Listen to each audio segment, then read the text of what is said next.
గోవుతో గృహప్రవేశం ఎందుకు చేయిస్తారో తెలుసుకుందాం. ఇల్లు కట్టుకున్నాక బంధువులను పిలిచి గృహప్రవేశం చేసుకుంటాం.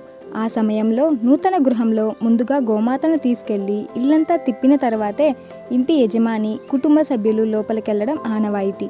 అలా మొదట గోమాతని ఎందుకు తిప్పుతారంటే, ఈ ఆచారం ఇప్పటిది కాదు, ఆనాదిగా వస్తున్నది. ఎందుకంటే గోవు సకల దేవతా స్వరూపం. ఆ మాత వెంట వస్తే సమస్త దేవతలు వెంట వస్తారని శాస్త్రం చెబుతోంది.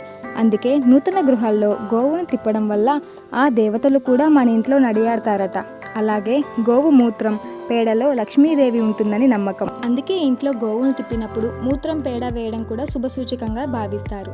శాస్త్రీయంగా చెప్పాలంటే ఆవు మూత్రం, పేడ రెండు కొత్తింట్లో క్రిములు, ఇన్ఫెక్షన్లు, దోమల్ని దూరం చేస్తాయి.